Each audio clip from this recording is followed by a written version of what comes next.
பகவத்கீதையில் 6வது சாப்டரில் 27வது ஸ்லோகம். பிரசாந்த மனசம் ஹேனம் யோகினம் சுகமுத்தமம் உபைதி சாந்தரஜசம் பிரம்மபூதம் அகல்மஷம். இப்போ இது கூட அர்த்தத்தை பார்க்கலாம். கண்ணன் சொல்லின்னு இருக்கார், யோகிக்கு கிடைக்கக்கூடிய சுகங்கள் என்னென்னு. இப்போ ஒவ்வொன்றா முறைகள்லாம் சொல்லி முடித்தார் இல்லையா? அதனால் என்ன சுகம் கிடைக்கும், எப்படி இருக்கும்னு சொல்கிறார். அது ஒரு படிக்கட்டு மாதிரி சொல்கிறார். அதனால் நம்ம இந்த ஸ்லோக பிரகாரம் அப்படியே அர்த்தம் சொல்லாமல் இந்த படிக்கட்டு பிரகாரம் சொல்ல போகிறாராம். அதாவது எவன் யோகம் செய்கிறானோ அவனோட பாவங்கள்லாம் பொசுங்கி போயிடுமா. அப்புறம் இந்த ரஜஸ் தமஸ் அந்த குணங்கள்லாம் போயிட்டு சாந்தமாயிடுறான். இந்த சாந்த மனசு வந்தவுடனே நெஞ்சு என்ன பண்ணும், ஆத்மாவில் அப்படியே ஈடுபடும்.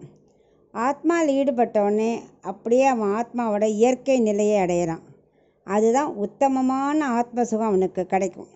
அதைத்தான் இந்த ஸ்லோகத்தில் அவர் படிக்கட்டு மாதிரி சொல்கிறார். ஃபஸ்ட்டு யோகம் செய்கிற முறை, அதை நல்லதை சொல்லி சொல்லி பற்றற்ற தன்மையை வளர்த்து எப்படி ஸ்திரமாக உட்காந்து யோகம் செய்யணுங்கிற முறையில் பிரகாரம் பண்ணினா அப்படியே படிக்கட்டில் என்ன பண்ணலாம்.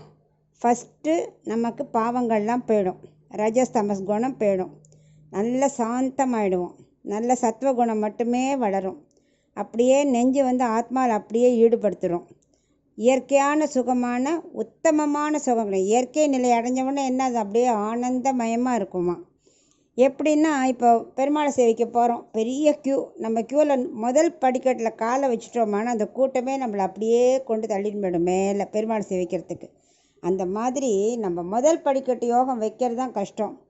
அந்த யோகத்தில் மைண்டை கொண்டு வந்துட்டா அப்புறம் இயற்கையான நிலையை அடைஞ்சு உத்தமமான ஆத்ம சுகத்தை அடையலான்னு இந்த ஸ்லோகத்தில் சொல்கிறார்.